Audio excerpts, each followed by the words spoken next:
हलजीब rally के गैर हतमी नताइज। Prepaid category के मुकाबले में तैमूर ख्वाजा ने मैदान मार लिया। तैमूर ख्वाजा मुकर्ररा फासला 2 घंटे 24 मिनट और 36 सेकंड में तय करके पहले नंबर पर रहे। मुसद्दिक खान हाकवानी 2 घंटे 50 मिनट और 25 सेकंड में फासला तय करके दूसरे नंबर पर। शराज कुरैशी 3 घंटे 6 मिनट और 40 सेकंड में फासला तय करके तीसरे नंबर पर रहे। खवातीन रेसर्स में सुपर सलमा ने सबको पिछाड़कर पहली पोजीशन हासिल कर ली। यकतरफा ट्रैक पर 1 घंटा 31 मिनट 49 सेकंड में 100 किलोमीटर ट्रैक अबूर कर लिया। हलजीब रैली के फाइनल राउंड में जैन महमूद, साहबजादा सुल्तान, नादिर बक्सी और आसिफ फजल चौधरी गाड़ियां खराब होने पर ट्रैक मुकम्मल न कर सके। आपको बता रहे हैं हलजीब रैली के गैर हतमी नताइज।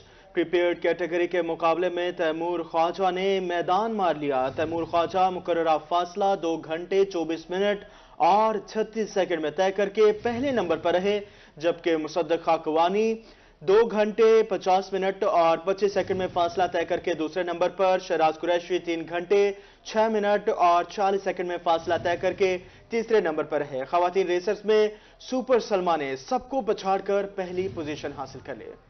आपको बता रहे हैं थल रैली का आखिरी दिन शायकीन के लिए बाइक रेसेस का भी इनेकाद किया गया। बाइक रेसेस के लिए 21 खिलाड़ियों ने रजिस्ट्रेशन करवाई, जबकि 3 क्वाड बाइक्स ने भी रेस में हिस्सा लिया। बाइक की रेस के लिए 30 किलोमीटर का ट्रैक बनाया गया। बाइक रेस में बाप और बेटे ने भी शिरकत की, जबकि रेसर अब्दुल्ला का कहना था कि खतरों से लड़ने का शौक है, इसलिए रेस में हिस्सा लिया है।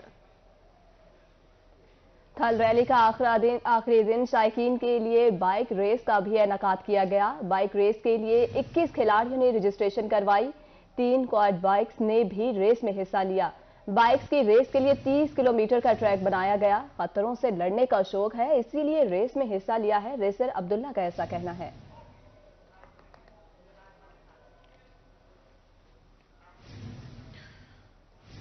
हलजीब रैली की रौनकें इख्तिताम पजीर हो गए। इख्तितामी तकरीब फैसल स्टेडियम में मुनक्किद की जाएगी। तमाम तैयारियां आखिरी मराहिल में दाखिल हैं। इस हवाले से मजीद जानेंगे। फैसल स्टेडियम में मौजूद हैं हमारे नुमाइंदे नादिर मजहर। नादिर, बताइएगा कैसी रही रैली और कैसी तैयारियां हैं? जी बिल्कुल, इस वक्त मैं मौजूद हूँ फैसल स्टेडियम मुजफ्फरगढ़ में, जहां पर जो है इस इवेंट की इख्तितामी तकरीब के हवाले से जो शायकीन के लिए एक खूबसूरत सा जो एक पिंडाल सजा दिया गया है। इस वक्त हमारे साथ मौजूद हैं नासिर मुशेक, जो कि इवेंट ऑर्गेनाइजर है, उनसे जानते हैं। सर बताइएगा क्या इंतजाम किए गए हैं मुजफ्फरगढ़ के लोगों के लिए? हाँ जी, ये जो 8वीं जीप रैली है, आप देखें कि हर आने वाले साल इसका वैक्यूम बढ़ रहा है, लोगों में इसकी अवेयरनेस बहुत अच्छी हो रही है। यहाँ इस खित्ते में इकोनॉमिक एक्टिविटी बढ़ जाती है, तो ये बहुत अच्छी एक्टिविटीज़ है। और फिर ख़ास तौर पे 2 अजला, ज़िला लिया और ज़िला मुजफ्फरगढ़, ये चूँकि दोनों इस रैली के मेहमान होते हैं, तो दोनों की कोशिश होती है कि उसमें आवाम को भी शामिल किया जाए। जैसे कि आज आप देख रहे हैं यहाँ फैसल स्टेडियम में तकसीम इनामात के मौके पर बहुत बड़ा म्यूज़िक इवेंट किया जा रहा है। कल्चरल इवेंट में आम पब्लिक को भी आने की इजाज़त दी है ज़िला हुकूमत ने। इसके लिए 600 से ज़्यादा पुलिस एहलकार, 1122 की गाड़ियाँ, और इसी तरह से यहाँ आप देखें मीडिया के लिए अलग इनक्लोयर बनाया गया है। और ये जो रेस के जो शुरका हैं, जो उनके साथ आने वाले मेहमान हैं, उनके लिए अलग शुरका के लिए बनाया गया है। तो ये एक बड़ा कलरफुल इवेंट है। ठीक है, बिल्कुल इनका कहना है कि शायकीन के लिए जो है सिक्योरिटी के सख्त से सख्त इंतजाम किए गए हैं, और शायकीन के लिए जो है म्यूजिकल नाइट का भी जो है तमाम किया गया। जनूबी पंजाब के एक बहुत बड़ा नाम, एक नामवर फनकार गुलकार हमारे साथ मौजूद साहब। सर, जनूबी पंजाब की आप शान है, आज मुजफ्फरगढ़ के लिए आप परफॉर्म करने जा रहे हैं, क्या कहेंगे? एक तो अपने लोगों में, अपने वसेब के लोगों में परफॉर्म करके और ज़्यादा अच्छी एनर्जी मिलती है। और दूसरी बात यह कि मुजफ्फरगढ़ और लिया के लोग जब इस स्टेडियम में भरे हुए होते हैं ना, तो वो एक, क्योंकि इधर एक्टिविटीज़ म्यूज़िक की ना होने के बराबर होती हैं, तो इन लोगों को एंटरटेन करना हमें बहुत बहुत अच्छा लगता है। और क्राउड बहुत ज़्यादा सपोर्टिव होता है। और इस तरह के मैं इवेंट को कहता हूँ कि होना चाहिए और पब्लिक अवेयरनेस हो, ताकि पब्लिक को एंटरटेनमेंट मिलती रहे। बिल्कुल जी, इनका कहना था कि शायकीन के लिए जो है इस तरह का इवेंट होना, जो सियाहत के हवाले से और म्यूजिक के हवाले से एक एंटरटेनमेंट का माहौल होता है, जिससे शायकीन जो है बड़े लुत्फानंदोज होते हैं। कुछ और भी जो है यहाँ पर मौजूद हैं, उनसे जानते हैं। सर, आप बताइएगा इंतजाम के हवाले से क्या कहेंगे? इतना बड़ा इवेंट हुआ है और इसके बाद क्या इंतजाम हैं? जी, हमारे इस रीजन में एंटरटेनमेंट के मौके बहुत कम है, और ज़िला इंतज़ामिया ने जो हर साल यहाँ पे ये इवेंट लेके आते हैं, ये मुल्तान और मुजफ्फरगढ़ के बिल्कुल कॉर्नर पे होता है, और मुल्तान के और मुजफ्फरगढ़ के लोग यहाँ पे आते हैं, बड़ा अच्छा लगता है। और आज भी बड़ा अच्छा ज़बरदस्त इवेंट था। और ये जो सेरेमनी है, प्राइज सेरेमनी, इसके बड़े ज़बरदस्त इंतज़ामात हैं।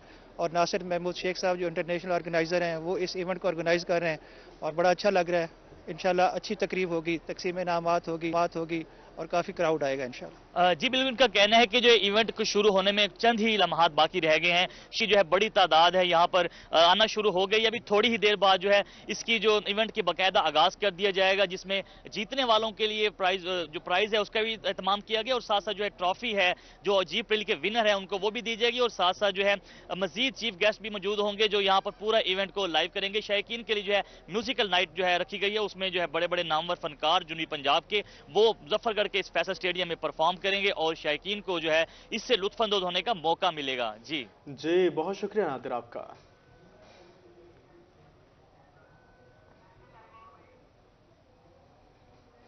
मुल्तान में डकैती और चोरी की वारदातों में कमी न आ सकी। 24 घंटों के दौरान राहजनी और डकैती की 21 जबकि मोटरसाइकिल चोरी की 16 वारदातें रिपोर्ट हुई। डकैती के 17 और मोटरसाइकिल चोरी के 14 मुकदमा दर्ज हुए। मुल्तान शहर में डकैती और चोरी की वारदातें थम न सकी। 24 घंटों के दौरान शहर में राजनी और डकैती की 21 और मोटरसाइकिल चोरी की 16 वारदातें रिपोर्ट हुई। शहरी लाखों रुपए नकदी और मोटरसाइकिल से महरूम हो गए, जबकि वारदातें शहर के मुख्तलिफ थानों की हुदूद में रूनुमा हुई। पुलिस ने 17 राजनी और डकैती जबकि 14 मोटरसाइकिल चोरी की मुकदमात दर्ज कर लिए। आपको बता रहे हैं मुल्तान में डकैती और चोरी की वारदातों में कमी न आ सकी। 24 घंटों के दौरान राहजनी और डकैती की 21 जबकि मोटरसाइकिल चोरी की 16 वारदातें रिपोर्ट हुई हैं। डकैती के 17 और मोटरसाइकिल चोरी के 14 मुकदमा दर्ज हुए हैं। मुल्तान शहर में डकैती और चोरी की वारदातें थम न सकी। 24 घंटों के दौरान शहर में राहजनी और डकैती की 21 और मोटरसाइकिल चोरी की 16 वारदातें रिपोर्ट हुई हैं। शहरी लाखों रुपए नकदी और मोटरसाइकिल से महरूम हो गए। वारदातें शहर के मुख्तलिफ थानों की हदूद में रूनुमा हुई हैं। पुलिस ने 17 राहजनी और डकैती जबकि 14 मोटरसाइकिल चोरी के मुकदमा दर्ज कर लिए हैं। और अब बात करेंगे बिजली चोरी की। जनूबी पंजाब में बिजली चोरों के खिलाफ ग्रैंड ऑपरेशन जारी। रहीम यार खान में एक रोज में 82 सार्फिन को बिजली चोरी करते हुए पकड़ लिया गया, जबकि 64 मुकदमात का इंदराज भी किया गया। 19 बिजली चोर गिरफ्तार किए गए। बिजली चोरों को 59,20,000 रुपए जुर्माना आयद किया गया, जबकि 16.5 लाख रुपए वसूल किए गए। 16.5 लाख वसूल कर लिए गए। जनूबी पंजाब में बिजली चोरों के खिलाफ ग्रैंड ऑपरेशन। रहीम यार खान में एक रोज में 82 सार्फिन को बिजली चोरी करते हुए पकड़ लिया। 64 मुकदमात का इंदराज किया गया। 19 बिजली चोर गिरफ्तार। बिजली चोरों को 59,20,000 रुपए जुर्माना आयद, 16.5 लाख रुपए वसूल कर लिए गए। अलीपुर में रोही की खबर पर एक्शन। सीओ हेल्थ मुजफ्फरगढ़ ने फिजिबिलिटी रिपोर्ट ऑफ प्रीमिसेस बजरिया व्हाट्सएप तैयार करने का नोटिस कर लिया। कहा मुलव्विस अफराद के खिलाफ सख्त कार्रवाई अमल में लाई जाएगी। अलीपुर में मेडिकल स्टोर और फार्मेसीज की फिजिबिलिटी रिपोर्ट ऑफ प्रीमिसेस की तैयारी में रिजवान नामी शख्स का किरदार सामने आया है। फिजिबिलिटी रिपोर्ट बजरिया व्हाट्सएप तस्वीर भेजकर तैयार करवाई जाती है। मेडिकल स्टोर फार्मेसीज के इंस्पेक्शन ना होने के बाद जायदुल मिराद और जाली अद्वियात की फरोख्त होने लगी। फिजिबिलिटी रिपोर्ट ऑफ प्रीमिसेस की तैयारी में केमिस्ट और रिजवान के मुबैना ऑडियो मैसेजेस भी रोही ने हासिल कर लिए।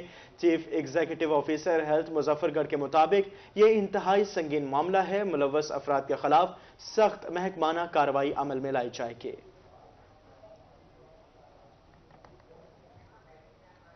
अब आपको बताएं आम इंतखाबात सियासी सरगर्मियां अरूज पर। मुस्लिम लीग नून ने पार्टी टिकट सप्लाई करने की तारीख में तौसी कर दी। उम्मीदवार पार्टी टिकट के लिए 20 नवंबर तक दरख्वास्तें जमा करवा सकते हैं। सीनियर रहनुमा मुस्लिम लीग नून राना ताहिर रजा की रोही से गुफ्तगू। उनका क्या कहना है, जानते हैं जुनेद अनवर से। आज बिल्कुल आम इंतखाबात की तैयारियां मुस्लिम लीग नून की जानिब से पार्टी रहनुमाओं से जो टिकट की दरखास्तें थी वो 10 नवंबर तक जमा कराने का कहा गया था, मगर उसके बाद जो है पार्टी की जानिब से इसके अंदर 10 रोज़ का मजीद इजाफा कर दिया गया कि जो उम्मीदवार पार्टी टिकट जमा कराना चाहते हैं, पार्टी टिकट अप्लाई करना चाहते हैं, वो 20 नवंबर तक पार्टी सेक्रेटेरिएट में जो अपनी दरखास्त और 1 लाख रुपए सूबाई असम्बली का ड्राफ्ट और कौमी असम्बली की टिकट के लिए 2 लाख रुपए का जो ड्राफ्ट है वो पार्टी अकाउंट के अंदर जमा कराएंगे।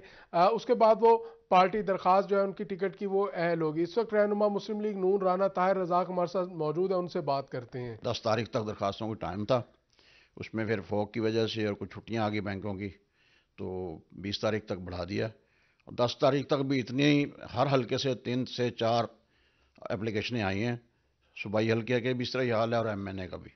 और बहुत ज़्यादा अभी भी लोग ना तैयार हैं, इसलिए पार्टी को डेट बढ़ानी पड़ी है। दरखास्तें बहुत आ रही हैं और इंशाअल्लाह बहुत जल्द इंटरव्यू के लिए भी कॉल करेंगे और हमारे कायद मियां मोहम्मद नवाज शरीफ साहब जो फैसला करेंगे सब वो तस्लीम करेंगे। और इंशाअल्लाह एक हवा चल पड़ी है, मुस्लिम लीग नून पूरे पाकिस्तान में स्वीप करेगी और 2/3 अक्सरियत हासिल करेगी। उम्मीदवारान जिनसे क्योंकि कल के मुस्लिम लीग नून के जैसे आपने बताया कि 2 से ज़ायद उम्मीदवार हैं, तो वो उम्मीदवार जिनको टिकट नहीं मिलेगी तो पार्टी उनको भी मनाने की कोशिश करेगी? जी, रिवायत तो हमेशा ये होती है कि पार्टी सबको ही बुलाती है और सबसे हलफ भी लेती है, और बनता भी इस तरह ही है कि जो हकदार है, और बहुत ज़्यादा छानबीन होती है, देखा जाता है। कुछ हल्के तो काफ़ी सारे फाइनल हो चुके हैं, कुछ नए बीच में जो हैं जहाँ वर्क नहीं है हल्के में उम्मीदवारों का, उनकी जगह जो काम करने वाले लोग हैं उन्हें पार्टी देख रही है। उम्मीद है कि वर्कर को भी पार्टी तरजीह देगी और पार्टी उसी का जिसका हक है उसको देगी इंशाअल्लाह। जी बिल्कुल। लीग रहनुमा राना ताहिर रज़ाक का कहना है कि टिकट की ख्वाहिशमंद उम्मीदवारान के लिए जो तारीख है वो 10 नवंबर से बढ़ाकर अब 20 नवंबर तक कर दी गई है कि टिकट के ख्वाहिशमंद उम्मीदवारान जो अपनी दरखास्तें जमा करा सकेंगे। और उनका कहना है कि पार्टी जो है वो जल्द इंटरव्यूज़ का सिलसिला भी शुरू करेगी और अहल उम्मीदवारान को जो है वो टिकट जारी करेगी। जुनेद आगाह कर रहे थे, बहुत शुक्रिया आपका। मिर्जा जमील आगाह कर रहे थे, बहुत शुक्रिया आपका। अब आपको बताएं, कपास की 50 से 100 रुपए फी मन खरीदारी के हुक्म पर अमल न हो सका। चेयरमैन पाकिस्तान कॉटेजर्स एसोसिएशन चौधरी वहीद अरशद का इस हवाले से क्या कहना है, जानते हैं अली रियाज से। जी अली, अपडेट कीजिएगा। बिल्कुल, अगर बात की जाए कपास के हवाले से तो ये जो दिन खास अहमियत के हामिल है, क्योंकि सितंबर और अक्टूबर का वो महीना होता है जिसमें न सिर्फ काश्तकार जो है वो चनाई हासिल कर रहे होते हैं, जबकि इसके साथ अगर बात की जाए काश्तकार से पहली जो इंडस्ट्री जिससे उसका पाला पड़ता है वो जिनिंग इंडस्ट्री है। और जिनिंग इंडस्ट्री आजकल जिन मुश्किलों से जो है दो चार है, क्योंकि एक तरफ जहाँ हुकूमत जानिब से जो इंटरवेंशन प्राइस का ऐलान किया गया था उस पर अमल दरामद हो रहा है या नहीं हो रहा, ये भी इसकी तफसीलात जानेंगे चेयरमैन सबसे अहम जो चीज़ें भी जानेंगे कि अब तक उन्होंने कितनी बेल जो है, जो अंदाजे मुताबिक पिछली लेटेस्ट रिपोर्ट है उसके मुताबिक जो 60 लाख के करीब जो बेल है वो प्रेस कर चुके हैं। क्या सूरत हाल है, कितना बलौना और खल पड़ी हुई है, और क्योंकि जो खरीदारी है वो तो 4500 में की गई है, तो आइंदा जो इसकी जो कीमत है आगे वो कितनी मिल रही है, एप्टम का क्या किरदार है, मिले इस साल जो है उनके साथ किस तरह रवैया आगे तफसील जानते हैं। चेयरमैन पीसीजे मंजूर पूछे सर क्या कहना चाहेंगे, क्या ये तमाम सूरत हाल है? बिस्मिल्लाहिर्रहमानिर्रहीम। इंतहाई दुखी दिल के साथ ये बात कर रहा हूँ कि थ्रू आउट इस ग्रो मोर कॉटन कैंपेन का हिस्सा रहे, उसमें बड़े वादे किए गए, इंटरवेंशन प्राइस की बात की वफाकी हुकूमत ने, तो ये आलमोस्ट आई थिंक 14 अप्रैल था, 14 अप्रैल को इन्होंने एक नोटिफिकेशन निकाला जिसमें 8500 रुपया रेट अनाउंस किया कि अगर किसी भी वजह से मार्केट गिरती है इससे नीचे तो हम किसान का इस्तेसाल नहीं होने देंगे, उसको 8500 के रेट का इन्होंने अनाउंस किया। बट अनफॉर्चुनेटली हुकूमत चली गई, वादे हस्बे साबिक धरे के धरे रह गए। अब आगे कॉमर्स मिनिस्टर उनके वादे, उसके साथ हमारे रेलेवेंट मिनिस्ट्री जो है फूड सिक्योरिटी वाले उनके वादे, जितने भी लोग इसमें इन्वॉल्व थे किसी बंदे की कोई तवज्जो नहीं है। हम लोग स्टक हो गए बिल्कुल। हमारी 600 फैक्ट्रीज़ हैं जो ऑपरेशनल हैं इस साल। 600 फैक्ट्री में ऑलमोस्ट हमारे पास 1 ट्रिलियन 100 अरब का माल पड़ा हुआ है। 7.25 लाख बेल्स हैं। अभी का जो फिगर आएगा उसमें 1 डेढ़ लाख और ऐड हो जाएंगी। खल पड़ी हुई है, बनोले पड़े हुए हैं। तो एक तरफ तो शोर है कि जी बड़ा कपास उगाई है अल्हम्दुलिल्लाह, उसको सेलिब्रेट करना है, तो दूसरी तरफ किसान का जिनर का कोई पुरसाने हाल नहीं है।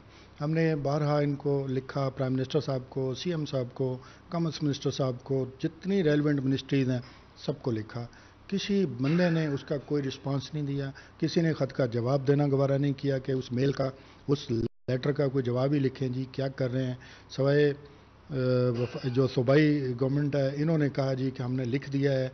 तो इवन ये भी 6 तारीख को, 7 तारीख को एक बड़ा इवेंट किया, वहाँ पे अपने दुख सुनाए, वर्ल्ड कॉटन डे मनाया, उसमें 600-700 लोगों को बुलाया।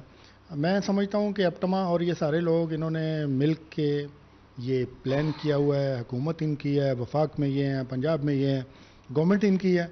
इन्होंने सोचा हुआ है कि किसी तरीके से भी सस्ते दामों रुई ख़रीद के अपने स्टॉक बिल्ड कर लें। कोई कौमी सोच नहीं है, कोई इस तरह की बात नहीं करते कि अगले साल भी फसल उगानी है। जब भी कपास की फसल आई है, बड़ी फसल हो छोटी हो, हमेशा से इसी तरह से इसको मैनिपुलेट करके कोशिश करते हैं कि किसान का इस्तेहसाल हो, अगले साल भले वो उगाए या ना उगाए। इस तरह से कोई सुतेले भी सलूक नहीं करते अपनों के साथ। हम तो डायरेक्टली जुड़े हुए हैं किसान के साथ। जो फार्मर है वो बेचारा बहुत ज़्यादा परेशान है। उसकी इनपुट बड़ी महंगी थी जब उसने सोइंग की थी, जब उससे वादे किए गए थे, तब डॉलर उसको सुनाया गया था 350 का हो जाएगा। जब उसकी कपास आ गई फिर उसी को सुना दिया गया कि ये 250 रुपये का हो जाएगा। आज भी 21,000 22,000 की इंपोर्ट पड़ रही है इनको। जो 94 सेंट की जो रुई है ये इंडेक्स की, जिससे ये इंपोर्ट करते हैं कराची CNF। अच्छा, उसी पे बात करें तो बिल्कुल 16,000 रुपया रुई का रेट बना दिया पाकिस्तान में। और बड़ी फसल अभी पीछे बाकी है। आपकी गंदम की सोइंग मुझे डर है कि बहुत ज़्यादा मुतासर हो जाएगी। और इतना मुतनफ़र कर दिया किसान को कि अगले साल वो नाम नहीं ले रहा कि मैं कपास उगाऊंगा। वो कह रहा ज़मीन खाली छोड़ूंगा, कुछ और उगा लूँगा। इसके जो पैरेलल क्रॉप्स हैं, आपको पता है इतना बड़ा कंपटीशन है। मकई है, पैडी है, उसके दूसरी क्रॉप्स हैं, गन्ना है। जाहिर बात है उस पर लोग चले जाएंगे। तो जिनर्स 1200 में से 600 रह गए और 600 भी अगले साल नहीं बचेंगे। जो हालात हैं वो भी एक बड़े डिफ़ॉल्ट की तरफ चले जाएंगे। बड़े स्टॉक्स बिल्ड हुए हैं। इनके वादे पे हम लोगों ने ख़रीदारियाँ की, बड़े मुतमिन थे कि चलें 10 लाख बेल्स का जो वादा है ट्रेडिंग कॉरपोरेशन वो ख़रीदारी कर जाएगी तो मार्केट स्टेबल रहेगी। बट अनफॉर्चुनेटली ये फेल हैं इसमें। हमेशा की तरह से इनके वादे हैं। कोई मिनिस्ट्री, कॉमर्स मिनिस्टर हो या हमारा रेलिवेंट मिनिस्टर दूसरे national research and food security वाले, कोई बात सुनने के लिए तैयार नहीं है। सुनने के लिए तैयार नहीं है कि वही मामला दोबारा से जो है कहानी दोहराई जा रही है। 8500 इंटरवेंशन प्राइस का कहा गया था, लेकिन इसमें दो जो अहम सूरत हाल है वो ये है कि पुट्टी का जो रेट था वो जो किसानों को नहीं मिला, जबकि दूसरा जो बड़े जो स्टेक होल्डर्स है वो जिनर्स है, जो कि इस वक्त जो है खासा परेशान है। जैसे कि चेयरमैन PCA के जब से कहा यह गया है कि इस वक्त जो है लाखों रुपये का एक तरफ जहाँ फैक्ट्रियों में बनोला और खल पड़ी हुई है, तो इसका जिम्मेदार कौन होगा। ताहम अगर बात के इस हवाले से मिलो कि टेक्सटाइल और एप्टमा खासतौर पर उनका जो रवैया है वो यही है कि जहाँ एक तरफ हुकूमत की जानिब से ये इनकी हौसला अफजाई की गई थी कि आप खरीदें, उनको खरीद ली जाएगी, लेकिन वो भी इस कीमत पर नहीं खरीदने, जिससे आने वाले दिनों में बहुत बड़ा जो मैसेव होने जा रहा है। और जिनर्स जो है इस बार खासे परेशान है कि आने वाले दिनों में उनको भी मज़ीद नुकसान का सामना करना पड़ेगा अगर TCP की इंटरवेंशन नहीं होगी तो। अली रियाज, बहुत शुक्रिया आपका।